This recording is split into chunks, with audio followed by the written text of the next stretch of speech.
ఆధ్వర్యంలో రావి నారాయణ రెడ్డి గారి జాతీయ పురస్కారం అవార్డు కార్యక్రమానికి అధ్యక్షత వహించిన పెద్దలు చాడా వెంకటరెడ్డి గారు, ఈనాటి అవార్డు గ్రహీత, తెలంగాణ సమాజం వారిని ఒక స్ఫూర్తిగా, వారు తెలంగాణ రాష్ట్ర ఏర్పాటు ప్రక్రియలో వారు పోషించిన పాత్ర ఈనాడు మాకందరికీ, ముఖ్యంగా మంత్రివర్గ సహచరులకు ప్రభుత్వాన్ని నడపడంలో వారి అనుభవాన్ని వినియోగించి సూచన చేస్తున్న జస్టిస్ సుదర్శన్ రెడ్డి గారు, అదేవిధంగా ఈ కార్యక్రమంలో పాల్గొన్న మిత్రులు ప్రభాకర్ గారు, ట్రస్ట్ సభ్యులు పెద్దలు ప్రతాప్ రెడ్డి గారు, నారాయణ గారు, సిపిఐ జాతీయ నాయకులే కాకుండా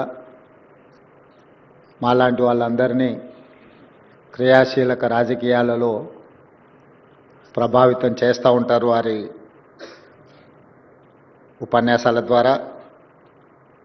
శ్రీమతి రావి ప్రతిభ గారు, రత్నాకర్ రావు గారు, పల్లా వెంకటరెడ్డి గారు, కె శ్రీనివాసరెడ్డి గారు, పెద్దలు, శాసనమండలి సభ్యులు, political JAC chairperson professor Kodan Ram గారు, ప్రభుత్వ సలహాదారులు వేం నరేందర్ రెడ్డి గారు, శాసనమండలి సభ్యులు నెల్లికంటి సత్యం గారు, శాసనమండలి సభ్యులు అద్దంకి దయాకర్ గారు, భువనగిరి శాసనసభ్యులు మిత్రులు కుంభం అనిల్ రెడ్డి గారు, వేదిక మీద ఉన్న పెద్దలు, ఈ కార్యక్రమంలో పాల్గొన్న కామ్రేడ్ సోదరులందరికీ ఈ సందర్భంగా అభినందనలు తెలియజేస్తున్నాను. మిత్రులు వందే మాత్రం శ్రీనివాస్ గారు మనల్ని అందరినీ ప్రభావితం చేయగలిగిన గొంతుతో రావి నారాయణ రెడ్డి గారి గురించి ప్రత్యేకమైన పాట ద్వారా వారికి ప్రజలతో ఉన్న అనుబంధాన్ని ఇక్కడ ప్రస్తావించడం జరిగింది. మిత్రులారా, ఈరోజు ఆనాడు భూస్వామ్య కుటుంబంలో జన్మించిన ప్రజలు పడుతున్న కష్టాలు, రాజులు రాచరిక పోకడలు, అరాచక చర్యలను వ్యతిరేకిస్తూ రావి నారాయణ రెడ్డి గారు నిజాం పాలకులకు వ్యతిరేకంగా సాయుధ పోరాటంలో ముందు భాగాన నిలబడి వారు పోరాటం చేసిండ్రు. వారు పోరాటం చేయడమే కాదు, వారికి ఉన్న దాదాపుగా 500 ఎకరాల భూమిని పేదలకు పంచిపెట్టి ఒక స్ఫూర్తిని, రాచరికానికి వ్యతిరేకంగా అరాచక పరిపాలన కొనసాగిస్తే ప్రజల స్వేచ్ఛను హరించినప్పుడు, ప్రజల యొక్క హక్కులకు భంగం కలిగించినప్పుడు ప్రజలలో తిరుగుబాటు వస్తుంది, అది సాయుధ పోరాటంగా మారుతుంది అని చెప్పి రావి నారాయణ రెడ్డి గారు ఆనాడు నిరూపించారు. వారితో పాటు చాలామంది ఆనాటి సాయుధ రైతాంగ పోరాటంలో ఆరుట్ల కమలాదేవి గారు కావచ్చు, ఆరుట్ల రామచంద్రారెడ్డి గారు కావచ్చు, మల్లు స్వరాజ్యం గారు కావచ్చు, ధర్మభిక్షం గారు కావచ్చు, ఇలా చెప్పుకుంటూ వెళ్తే చరిత్రలో చాలామంది స్వేచ్ఛ కోసం, వెట్టి చాకిరి విముక్తి కోసం సర్వం త్యాగం చేసి ఆనాడు పోరాటం చేసింది.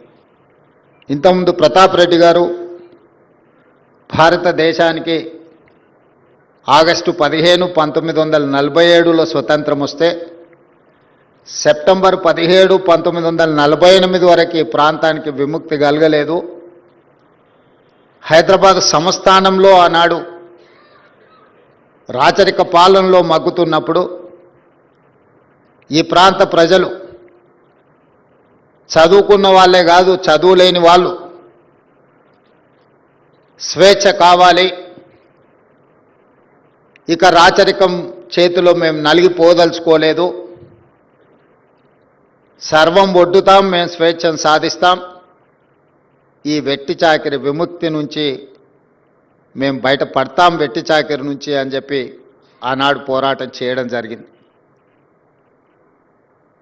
నాకు తెలిసినంత వరకు బండి యాదగిరి బండి వెనక బండి కట్టి 16 బళ్ళు కట్టి ఏ బండ్లో పోతావు కొడుకో నైజాం సర్కారోడా అని ఏదైతే స్ఫూర్తిని జానపదాన్ని జనపదంలోకి తీసుకొచ్చిండో వారు కూడా నిరక్షరాస్యులే. అలాంటి నిరక్షరాస్యులను కూడా ప్రభావితం చేయగలిగిన గొప్ప నాయకుడు రావి నారాయణ రెడ్డి అని చెప్పి నేను చెప్పదలుచుకున్నాను. ప్రజలలో చైతన్యం, ప్రజలలో పోరాట స్ఫూర్తిని నింపినవాడే గొప్ప నాయకుడు అవుతాడు. గొప్ప నాయకులను ఎప్పుడు ప్రజలు గుర్తుపెట్టుకుంటారు, గుండెల్లో గుర్తు పెట్టుకొని గుండెల నిండా వారిని అభిమానిస్తారు. స్వతంత్రం వచ్చి భారత రాజ్యాంగాన్ని రచించుకొని మొట్టమొదటి పార్లమెంట్ ఎన్నికలు ఈ దేశంలో నిర్వహించినప్పుడు ఈ దేశంలోనే అత్యధిక మెజారిటీతోని గెలిచిన గొప్ప నాయకుడు రావి నారాయణ రెడ్డి మొట్టమొదటి ప్రధానమంత్రి పండిట్ జవహర్లాల్ నెహ్రూ గారి కంటే కూడా అత్యధిక మెజారిటీతోని పార్లమెంట్ సభ్యుడిగా ఎన్నిక అయ్యిండు అని అంటే ప్రజలకు వారి పట్ల ఉన్న నమ్మకం, విశ్వాసం, వారు ప్రజల కోసం చేసిన త్యాగానికి, పోరాటానికి గుర్తింపే భారతదేశ మొట్టమొదటి పార్లమెంట్ ఎన్నికల్లో వారికి అత్యధిక మెజారిటీ రావడం. నాకు తెలిసినంతవరకు పెద్దలు సుదర్శన్ రెడ్డి గారు సవరించాలి ఒకవేళ నేను చెప్పిన దాంట్లో ఏదైనా లోపం ఉంటే, మొట్టమొదటి పార్లమెంట్ సమావేశాలను పార్లమెంట్ భవనాన్ని ఆనాటి ప్రధానమంత్రి, రాష్ట్రపతిలో, ఇతర నాయకులు ప్రారంభించలేదు. భారతదేశంలో అత్యధిక మెజారిటీ వచ్చిన రావి నారాయణ రెడ్డి గారి చేతనే పార్లమెంటు భవనాన్ని ప్రారంభింపజేయడం ద్వారా మొట్టమొదటి ప్రధానమంత్రి పండిట్ జవహర్లాల్ నెహ్రూ గారు ప్రజా తీర్పును, ప్రజల యొక్క ఆలోచనను ప్రతిబింబించినరు. అంత గొప్ప అవకాశం రావి నారాయణ రెడ్డి గారికి, తెలంగాణ సమాజానికి దక్కింది. అది రావి నారాయణ రెడ్డి గారికి దక్కిన గౌరవం కాదు, ఈ తెలంగాణ సమాజానికే దక్కిన అరుదైన గౌరవం అని చెప్పి నేను ఈ సందర్భంగా తెలియజేయదలుచుకున్నాను. పార్లమెంట్ సభ్యుడిగా, శాసనసభ్యుడిగా, శాసనసభలో ప్రతిపక్ష నాయకుడిగా ఆనాటి రాచరికం మీద పోరాటం చేసిన అనుభవంతో, సాయుధ రైతాంగ పోరాటంలో భూమి కోసం, భుక్తి కోసం, విముక్తి కోసం చేసిన పోరాటం యొక్క ఫలితాలను పేదలకు అందించాలని ప్రజాస్వామిక విధానంలో, చట్టసభలలో, అది పార్లమెంట్లో, శాసనసభలో ప్రజల పక్షాన నిలబడి రావి నారాయణ రెడ్డి గారు చేయవలసిన ప్రయత్నం అంతా చేసిండ్రు. నాకున్న సమాచారం మేరకు వారికి 60 సంవత్సరాల వయసు వచ్చినప్పుడు ఇక ప్రత్యక్ష ఎన్నికలలో నేను పోటీ చెయ్యను అని చెప్పి వారే స్వయంగా ఎన్నికలకు దూరం జరిగి పార్టీ బాధ్యతల నుంచి తప్పుకొని సామాన్య కార్యకర్తగా ప్రజలకు స్ఫూర్తినిచ్చి పార్టీని నడిపించడానికి అన్ని పదవులను త్యాగం చేసిన గొప్ప నాయకుడు రావి నారాయణ రెడ్డి గారు. ఈ కాలంలో మనం చూస్తున్నాం, ప్రజలు ఓడించినా కూడా పదవిని వదులుకోవడానికి ఇష్టపడడం లేదు. కానీ ప్రజలలో నెగ్గి ప్రజా అభిమానం ఉన్నప్పుడే పదవిని, పార్టీ బాధ్యత నుంచి కూడా హుందాగా తప్పుకొని ఇతరులకు అవకాశం కల్పించిన గొప్ప నాయకుడు రావి నారాయణ రెడ్డి గారు.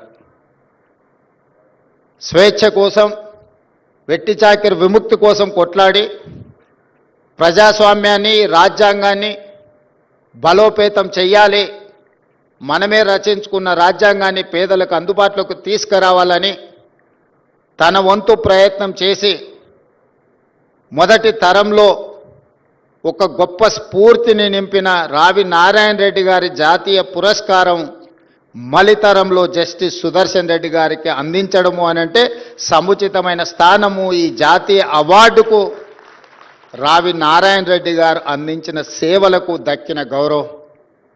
జస్టిస్ సుదర్శన్ రెడ్డి గారికి పురస్కారం అందించడం ద్వారా ఈ పురస్కారానికి గౌరవం దక్కింది. ఈ కార్యక్రమంలో ముఖ్య అతిథిగా పాల్గొనడం నాకు దక్కిన అరుదైన అవకాశము అని చెప్పి నేను భావిస్తున్నా. వేలు లక్షల మంది పాల్గొనే సభలలో పాల్గొంటుంటాం, ఉపన్యాసాలు ఇస్తుంటాం. కానీ ఇక్కడ వేదిక మీద ఉన్న ఒక్కొక్కరు ఒక రకమైన చరిత్ర, అనుభవాలు, వయసు, అదేవిధంగా త్యాగాలు చేసిన వాళ్ళు ఇక్కడ పెద్దలు చాలామంది ఉన్నారు. ఇలాంటి వేదికల మీద మాట్లాడేటప్పుడు ఆచితూచి అంచనా వేసి మాట్లాడాల్సిన పరిస్థితులు. జస్టిస్ సుదర్శన్ రెడ్డి గారు నన్ను ఒక మాట అడిగినారు, ఎంత సమయం ఉందని. నేను ముఖ్యమంత్రిగా బాధ్యతలు చేపట్టినాక ఒక నిర్ణయం తీసుకున్నా. నాకంటే చిన్నవాళ్ళు ఉంటే సమయం నేను చెప్పాలి, నాకంటే పెద్దవాళ్ళు ఉంటే వాళ్ళు ఇచ్చిన సమయం అంతా కూర్చోవాలి అని. అందుకే మీరు ఎంతసేపు ఆదేశిస్తే నేను అంతసేపు ఉంటాను. మీరు ఈ సమాజానికి ఇవ్వాల్సిన సందేశాన్ని మీరు ఇవ్వండి. ఎందుకంటే ఈనాడు ఆ స్ఫూర్తి తగ్గుతా పోతూ ఉంది. తొలి తరంలో ఒక బూర్గుల రామకృష్ణారావు గారు, పివి నరసింహారావు గారు, రావి నారాయణ రెడ్డి గారు లాంటి వాళ్ళు మనకు స్ఫూర్తినిస్తే, మలితరంలో జైపాల్ రెడ్డి గారు, జస్టిస్ సుదర్శన్ రెడ్డి గారు లాంటి వాళ్ళు మమ్మల్ని ప్రభావితం చేస్తున్నారు.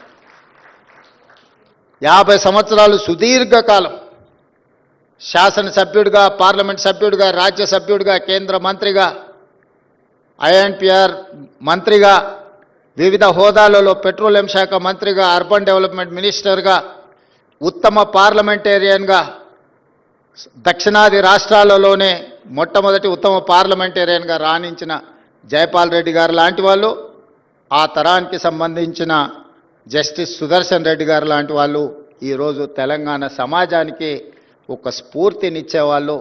అలాంటి వాళ్ళు పాల్గొన్న సమావేశాలలో పాల్గొని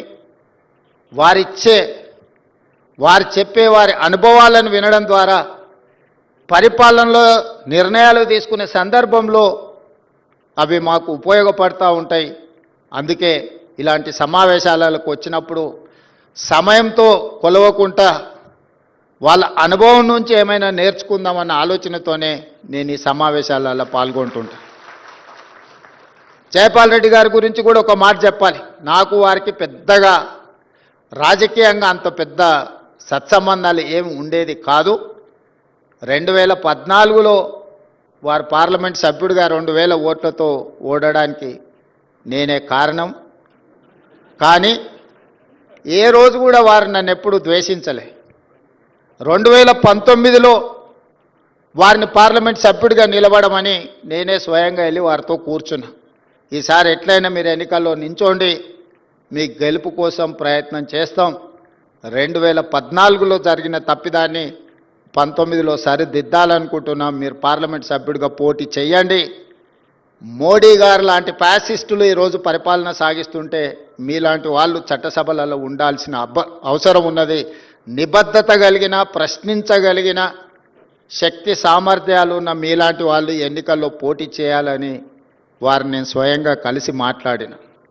కానీ వారు అన్నారు, తరం మారింది, ఇక మేము ప్రత్యక్ష ఎన్నికల్లో పోటీ చేయడం సమంజసం కాదు, నేను ఎన్నికల్లో పోటీ చేయను, మీరు ఎన్నికలను పోటీ చేయండి, మీకు అవసరమైన మా అనుభవాన్ని మీకు అందిస్తామని 2019 ఎన్నికల సందర్భంగా జైపాల్ రెడ్డి గారు అనడం జరిగింది.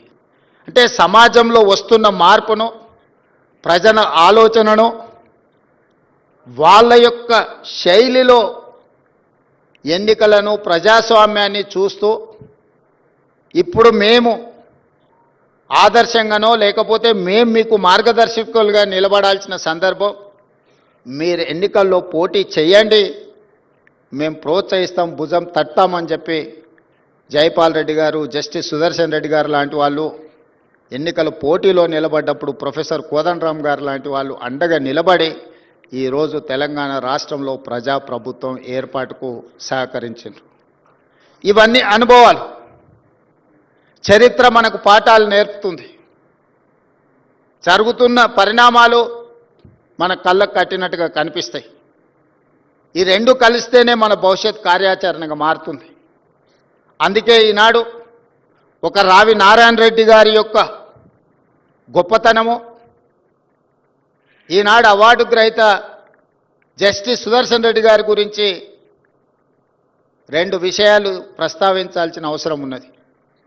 మొన్న ఉపరాష్ట్రపతి ఎన్నికల సందర్భంగా కాంగ్రెస్ పార్టీ అధ్యక్షులు మల్లికార్జున్ ఖర్గే గారు, రాహుల్ గాంధీ గారు నాకు ఉదయమే ఫోన్ చేసింది, మాట్లాడేది ఉంది అని. ఏదైనా పార్టీ వ్యవహారాలు అనుకున్నాం. ఉపరాష్ట్రపతి ఎన్నికలు వచ్చినాయి. ఈ ఎన్నికల్లో నరేంద్ర మోడీని, అమిత్ షాను భయపెట్టాలి, నరేంద్ర మోడీ అమిత్ షాకు ఖచ్చితమైన గుణపాఠం చెప్పాలి అని వారు ప్రస్తావించారు. వారు నాతో ఎందుకు ప్రస్తావిస్తున్నారో నాకు మొదట్లో అర్థం కాలేదు. పార్టీ అధ్యక్షుడిగా, పార్లమెంట్లో ప్రతిపక్ష నాయకుడిగా రాహుల్ గాంధీ గారు, మా నాయకులు మీ ఆదేశాలను తూచా తప్పకుండా పాటిస్తాం, కార్యాచరణని మీరు చెప్పండి అని. అయితే జస్టిస్ సుదర్శన్ రెడ్డి గారిని ఉపరాష్ట్రపతి అభ్యర్థిగా మేము నిర్ణయం తీసుకున్నాం, నువ్వు వెళ్ళి వారితో ప్రత్యక్షంగా మాట్లాడి వారికి సమాచారాన్ని అందించండి అని వారు చెప్పడం జరిగింది.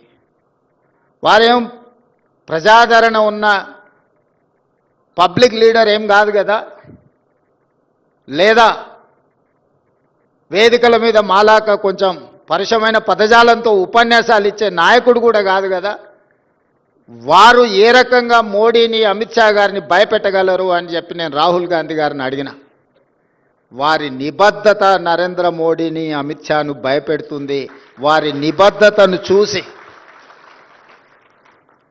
వారు హైకోర్టు జడ్జిగా, హైకోర్టు చీఫ్ జస్టిస్గా, సుప్రీంకోర్టు జడ్జిగా, లోకాయుక్త చైర్పర్సన్గా వివిధ హోదాలలో ఆనాడు రావి నారాయణ రెడ్డి గారు ప్రజాక్షేత్రంలో ప్రజల కోసం కొట్లాడితే న్యాయ కోవిదుడుగా వారి హోదాల ద్వారా ప్రజలకు ప్రజాస్వామ్యాన్ని కాపాడడానికి సల్వాజుడం లాంటి తీర్పులను ప్రజా పరిరక్షణలో, ప్రజాస్వామ్య పరిరక్షణలో వారికి విలక్షణమైన పాత్ర ఉంది.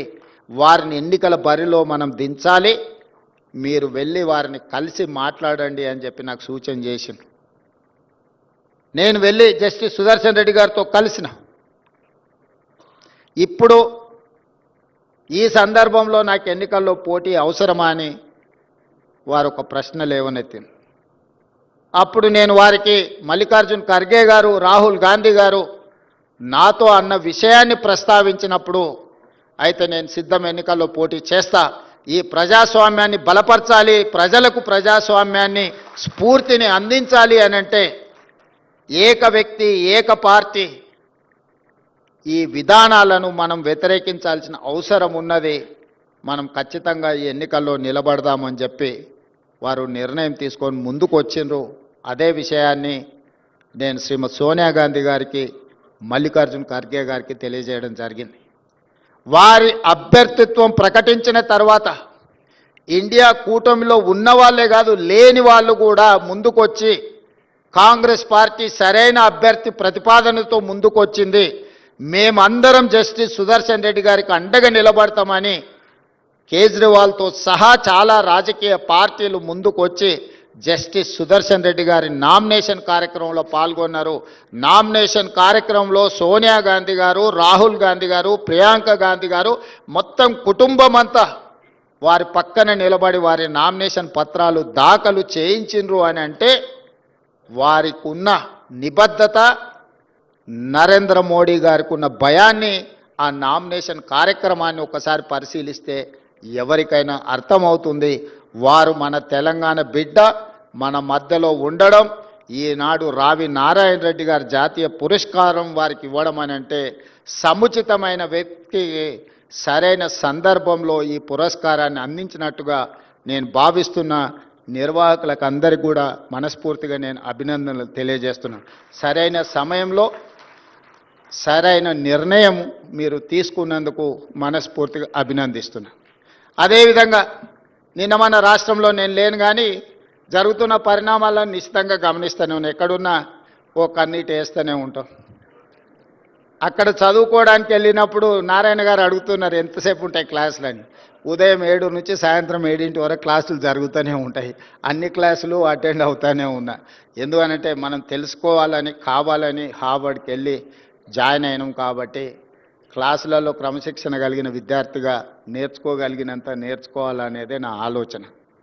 అయితే రాష్ట్రంలో జరుగుతున్న పరిణామాలు ఒక వింత వాతావరణానికి దారితీస్తున్నాయి. రావి నారాయణ రెడ్డి గారిని చూసిన తర్వాత, వారి కుటుంబాన్ని వారి మన్మరాల్ని ఈ మధ్యకాలంలో కలిసిన తర్వాత, వారు చేసిన పోరాటం, వారు చేసిన త్యాగం, వారు నిర్వహించిన బాధ్యతలను చూసిన తర్వాత, మరి ఇన్ని హోదాలు ఇన్ని బాధ్యతలు చేస్తే వేల కోట్ల రూపాయల ఆస్తులు ఉండాలి కదా, అంతస్తులు ఉండాలి కదా, 7 అంతస్తుల మేడలు ఉండాలి కదా అని నాకు అనిపించింది. ఎందుకంటే ఈ మధ్యకాలంలో కొంతమంది తెలంగాణ జాతిపిత అని వాళ్ళే టైటిల్స్ ఇచ్చేసుకుంటారు. ఉద్యమకారుడు అనే పదాలు వాళ్ళే రాసేసుకుంటారు. చేసిన తప్పులకు పోలీసులు నోటీసులు ఇస్తే తెలంగాణ జాతిపితకు నోటీసు ఇవ్వడం అంటే మొత్తం తెలంగాణ సమాజానికే నోటీసు ఇచ్చినట్టు అంటారు. ఒక ఉద్యమకారుడిని ఈ రకంగా మీరు అవమానిస్తారా అంటారు. నిజంగానే తెలంగాణ జాతిపితనే అయితే ఆనాటి జాతిపిత దేనికే ఆదర్శంగా నిలబడ్డాడు? ఏదైనా పదవి తీసుకున్నాడా? పోని కుటుంబం కోసం ఏదైనా అడిగిండా? 30 సంవత్సరాలు బ్రిటిషర్స్ మీద కొట్లాడితే కట్టె ఎత్తడానికి కూడా ధైర్యం చాలలే. కానీ స్వతంత్రం వచ్చిన మొదటి సంవత్సరంలోనే కొంతమంది దుర్మార్గుల తుపాకీ తూటాలకు నేల కొరిగిన ఆనాటి జాతిపిత. మరి ఈనాడు జాతిపితగా చెప్పుకునే వాళ్ళు, ఉద్యమకారులని చెప్పుకునే వాళ్ళు, రాజకీయ పార్టీలు ఒక పరిస్థితిలో వైఫల్యం చెందినాయి అనుకున్నప్పుడు అన్ని రాజకీయ పార్టీలు కలిసి ఒక పొలిటికల్ జేఏసీ పెట్టుకొని ఆ జేఏసీకి చైర్మన్గా ప్రొఫెసర్ కోదండరామ్ గారిని పిల్లలకు పాఠాలు చెప్పుకునే పంతులను మనం ముందులో పెట్టుకొని తెలంగాణ రాష్ట్రాన్ని సాధించినాం. వారు ఉద్యమకారుడు కాదా? ఉద్యమాన్ని నడపలేదా? రాజకీయ పార్టీలను అన్నిటిని ఒక తాటి మీదకి తీసుకురాలేదా? కుల సంఘాలను, మత సంఘాలను, చివరికి బిచ్చగాళ్ళ సంఘాన్ని కూడా ఏకం చేయగలిగిన శక్తి, రిక్షా దొక్కుకునే సంఘాలను కూడా ఏకం చేయగలిగిన శక్తి ప్రొఫెసర్ కోదండరామ్ గారు ఆ రోజు బాధ్యత నిర్వహించలేదా? ఇదే రావి నారాయణ రెడ్డి ఇదే హాల్లో అన్ని రాజకీయ పక్షాల సమావేశాన్ని ఏర్పాటు చేసి జానారెడ్డి గారి ఇంటికాడ నుంచి నాకు తెలిసినంతవరకు ఇక్కడికే వచ్చి ఆనాడు తెలంగాణకు అనుకూలము కాదు, ఆ తెలంగాణకు వ్యతిరేకం కాదు, ఆర్ఎస్యు నుంచి ఆర్ఎస్ఎస్ వరకు, కమ్యూనిస్టుల నుంచి కాంగ్రెస్ వరకు ఏకం చేసి తెలంగాణ ఉద్యమాన్ని ముందుకు నడిపించిన ప్రొఫెసర్ కోదండరామ్ గారు ఉద్యమకారుడు కాదా? మరి అలాంటి ఉద్యమకారుడైన కోదండరామ్ గారి ఇంటి తలుపులు బద్దలు కొట్టించి పోలీసులతో ఈడ్చుకపోయేటంత నేరం కోదండరామ్ గారు ఏం చేసిండ్రో మీరు అధికారంలో ఉన్నప్పుడు ఉద్యమకారులకు జరిగిన అవమానం మీరు అప్పుడే మర్చిపోయినరా? మీరు చేసిన అవమానం అని నేను వారిని అడుగుతున్నా. నిన్నెవరు తలుపులు బద్దలు కొట్టలేదే, నేనెవరు ఈడ్చుకొని రాలేదే. చేసిన తప్పులకు మీకు నోటీస్ ఇచ్చారు, సార్ మీరు రాండి అని. లేదు నా వయసు కొంచెం ఎక్కువ ఉంది, మీరే వచ్చి తీసుకురండి అంటే, సరే సార్ మీరు అధికారిక నివాసం ఉంది కదా మీరు అక్కడ ఉంటూ వస్తామంటే, లేదు లేదు లేదు నేను ఎక్కడనో ఫామ్ హౌస్లు ఉంటే ఎక్కడ ఉంటే అక్కడ బాత్రూమ్లు ఉంటే బాత్రూంలోకి వచ్చి రాసుకోండి అంటే, ఇదెక్కడి జాతిపిత విధానము? ఇదెక్కడి ఉద్యమకారుల విధానము? రావి నారాయణ రెడ్డి గారి కుటుంబము 500 ఎకరాల భూమిని కోల్పోయినారు. ప్రపంచంలో ఎక్కడైనా స్వేచ్ఛ కోసము, ప్రజల యొక్క హక్కుల కోసం కొట్లాడిన వాళ్ళు, చెగువీరా నుంచి మొదలు పెడితే రావి నారాయణ రెడ్డి వరకు ఎవరినైనా చూడండి, సర్వం కోల్పోయినారు. సర్వం కోల్పోయినారు. నేల కొరిగిన వాళ్ళు వేలాది మంది ఉన్నారు. ఆస్తులు అంతస్తులను సర్వం త్యాగం చేసిండ్రు. కుటుంబానికి నిల్వ నీడ లేకుండా ఉన్నదంతా ప్రజలకు పంచిచ్చిన వాళ్ళను ఉద్యమకారులు అన్నారు, జాతిపితలు అన్నారు. ఆ విధంగా ఈనాడు రావి నారాయణ రెడ్డి గారి కుటుంబం 100 ఎకరాల భూములను పంచితే ఉన్న పదవులను పార్లమెంట్ సభ్యుడిగా దేశంలోనే అత్యధిక మెజారిటీతో గెలిచిన రావి నారాయణ రెడ్డి గారు ఎంపీగా ఎమ్మెల్యేగా పనిచేసి నాకు పదవులు వద్దు అని తృణప్రాయంగా భావించే ప్రజాక్షేత్రంలో ప్రజలకు ఆదర్శంగా నిలబడితే వారిని ఏమనాలి? వచ్చిన తెలంగాణ రాష్ట్రంలో పదవులన్నీ మీరే తీసుకుంటారు, 100 ఎకరాల ఫామ్ హౌజులు మీకే వచ్చే, టీవీలు మీకే వచ్చే, పేపర్లు మీకే వచ్చే, వేల కోట్ల రూపాయల వ్యాపారాలు మీకే వచ్చే, ఉన్న పదవులన్నీ మీరే పంచుకుంటారు, చేయాల్సిన తప్పులన్నీ మీరే చేస్తారు, పంచుకోవాల్సిన కాంట్రాక్టులన్నీ మీరు పంచుకున్నాక మీరెట్లా జాతిపిత అవుతారు, మీరెట్లా ఉద్యమకారుడు అవుతారో నాకు అర్థం కాలే. ఒకవేళ మీరే జాతిపిత, మీరే ఉద్యమకారులు అయితే రావి నారాయణ రెడ్డి గారు, ప్రొఫెసర్ కోదండరామ్ గారు సుప్రీంకోర్టు జడ్జిగా జస్టిస్ సుదర్శన్ రెడ్డి గారు తెలంగాణ రాష్ట్ర ఏర్పాటు ప్రక్రియలో అవసరమైతే తన బాధ్యతను కూడా పక్కన పెట్టి ఎవరేమనుకున్నా సరే ఈసారి ప్రజలకు స్వేచ్ఛ రావాల్సిందే, సామాజిక న్యాయం జరగాల్సిందే, సమానమైన అవకాశాలు రావాల్సిందే అని ముందుకొచ్చిన జస్టిస్ సుదర్శన్ రెడ్డి గారు లాంటి వాళ్ళని ఏమనాలి? దయచేసి ప్రజలు తిరస్కరించినప్పుడు అర్థం చేసుకోవాలి. ప్రజాక్షేత్రంలో మీరే స్వయంగా ఎమ్మెల్యేకి ఓడిపోయినప్పుడు, పార్లమెంటు ఎన్నికల్లో మీకు ప్రజలు ఒక్క సీటు కూడా ఇవ్వలేదన్నప్పుడు, ప్రజల తిరస్కరణకు మీరు గురైనరు, కానీ ప్రజలు ఓటేయక ప్రజలే తప్పు చేసిండ్రన్న ఆ నేరాన్ని ప్రజల మీద మోపడానికి ప్రయత్నం చేస్తే ఇదెక్కడి ప్రజాస్వామ్యము, ఇదెక్కడి జాతిపిత, ఇదెక్కడి ఉద్యమకారుడి ఆలోచన నాకైతే అర్థం కాలే. ప్రజల తిరస్కరణకు గురైనప్పుడు ప్రజాస్వామిక విలువలను గౌరవించే వాళ్ళు ఎవరైనా ఉంటే నేను చేయగలిగిన ప్రయత్నం చేసినా ఇప్పుడు ప్రజలు తిరస్కరించారు కాబట్టి హుందాగా ప్రజాక్షేత్రంలో నుంచి నేను తప్పుకుంటున్నా అని ముందుకొచ్చి ప్రకటిస్తే కొంతైనా మీ గౌరవం నిలబడుతుంది. ప్రజాస్వామ్యంలో ప్రజాస్వామ్యానికి స్వేచ్ఛ ఉన్నది, క్రిమినల్ కాన్స్పిరసీకి స్వేచ్ఛ లేవు. డెమోక్రటిక్ ప్రాసెస్లో ప్రజాస్వామిక విలువలు ప్రజలు లేదా ప్రజాప్రతినిధులు స్వేచ్ఛగా ప్రజాస్వామ్య పరిమితికి లోబడి వారి అభిప్రాయాలను వ్యక్తపరచడానికి మాత్రమే స్వేచ్ఛ ఉంది తప్ప నేరాలు చేస్తాం, ఆ నేరాలను మీరు అడగొద్దు, మీరు విచారించొద్దు అనే స్వేచ్ఛ, క్రిమినల్ ఫ్రీడమ్ లేదు అని నేను భావిస్తున్నా. ఈ రెండిటికున్న చిన్న తేడాను తెలంగాణ సమాజం గమనించాలి. అధికారం ఉన్నప్పుడు దాన్ని దుర్వినియోగాన్ని చేసి అధికారాన్ని పదిలం చేసుకోవాలన్న ఆలోచనతోని వేల కోట్ల రూపాయలు, వందల ఎకరాల భూములు అన్ని రకాలుగా సంపాదించుకొని అక్రమ మార్గాలను ఎంచుకున్నప్పుడు విచారణ తప్పదు. ప్రజాస్వామ్యబద్ధంగా డాక్టర్ బాబాసాహెబ్ అంబేద్కర్ గారు ఇచ్చిన రాజ్యాంగమే అది.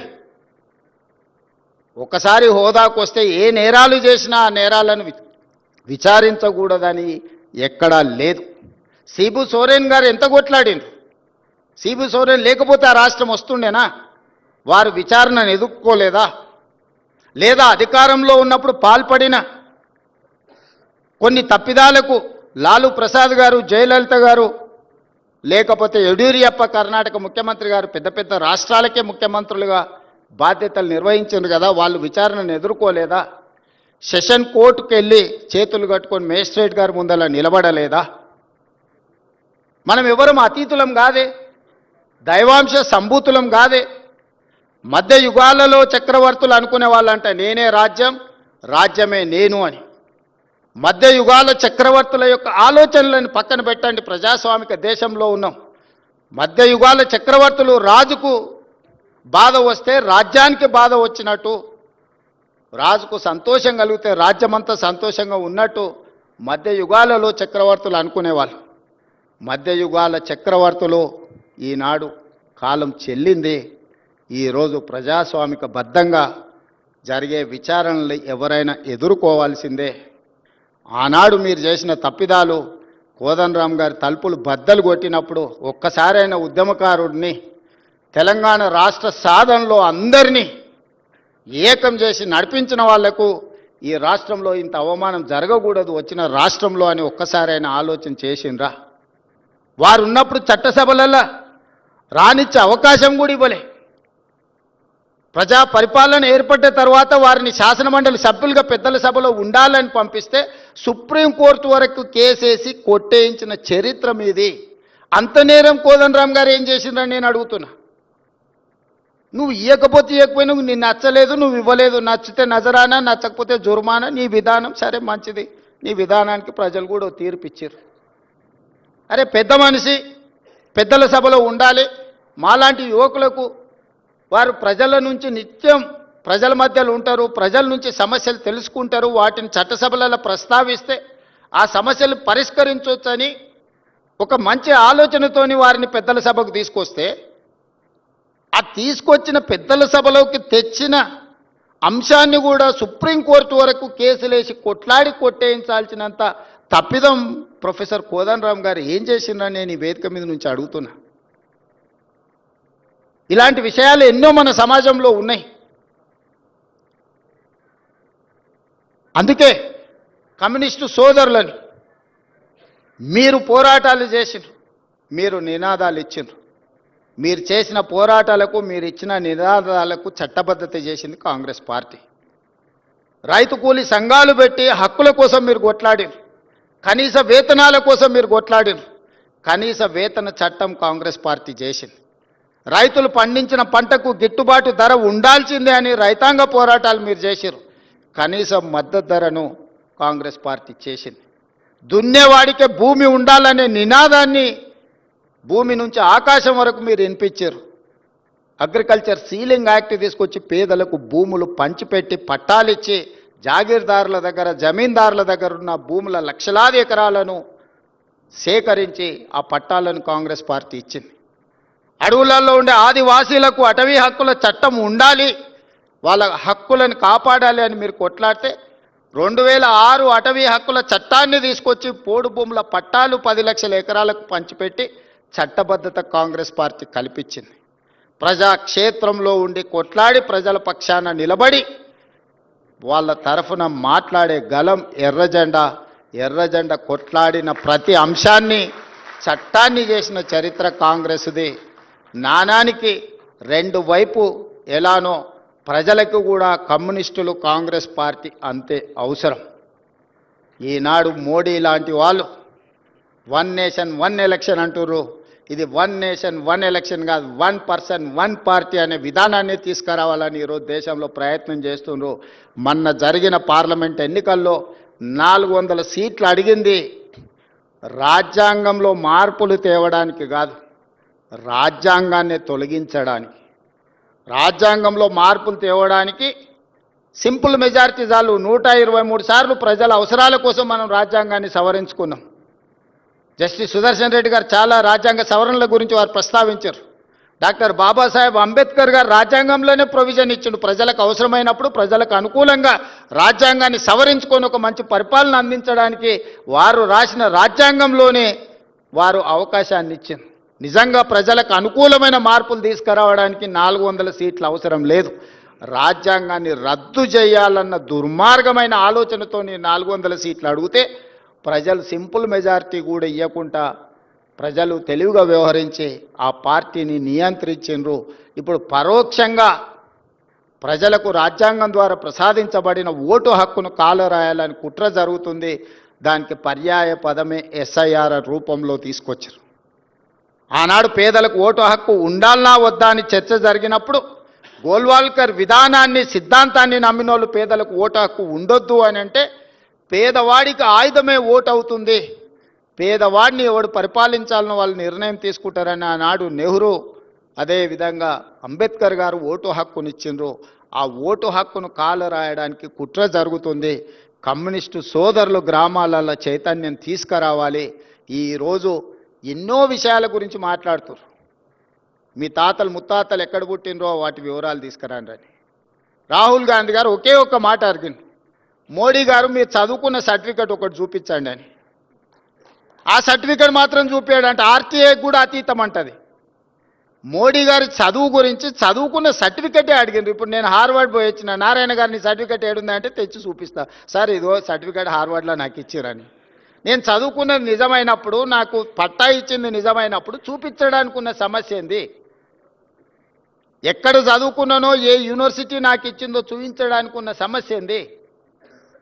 మీ చదువుకున్న సర్టిఫికెటే ఒక రహస్యమైనప్పుడు చదువుకోడానికి అవకాశం లేని నిరుపేదలను ఎన్నో నిబంధనలు పెట్టి వాళ్ళ ఓటు హక్కును కాల రాస్తే రేపు వాళ్ళకు రేషన్ కార్డు ఉండదు, ఆధార్ కార్డు ఉండదు, వాళ్ళకున్న భూమి ఉండదు, ప్రభుత్వం ఇచ్చే సంక్షేమ పథకం ఉండదు. దీని వెనకాల కుట్ర ఉంది, పేదవాళ్ళని అణచేయాలన్న ఆలోచన ఉంది.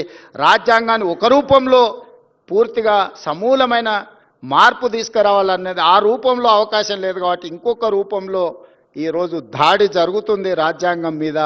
మనం అందరం కూడా అప్రమత్తంగా ఉండాలి, చైతన్యపరచాలి ప్రజలలో చైతన్యం తీసుకొచ్చి ముందుకు వెళ్ళాలి.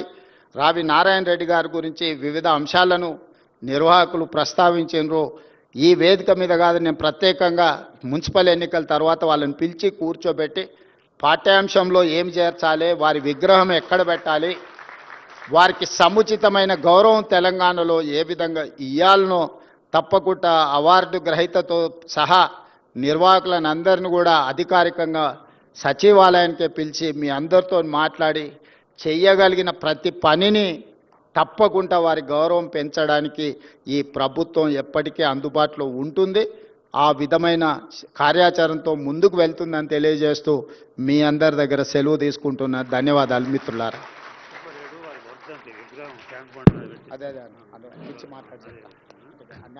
గౌరవ ముఖ్యమంత్రి గారు కూడా చెప్తారు, అన్ని అందరిని పిలిచి కూర్చోబెట్టి మాట్లాడి నేను క్యాబినెట్ మినిస్టర్స్ని కూడా పిలిచి మాట్లాడేసి రావి నారాయణ రెడ్డి గారికి తెలంగాణ సమాజంలో సముచితమైన గౌరవం ఇచ్చే బాధ్యత ఈ ప్రభుత్వాన్ని. ఏమి చేయాలి, ఎట్లా చేయాలనేది మీతో చర్చించి నిర్ణయం తీసుకుంటాం. గౌరవ ముఖ్యమంత్రి గారు అనేక అంశాలను లోతుగా విశ్లేషించారు. కమ్యూనిస్టు పార్టీల త్యాగాలని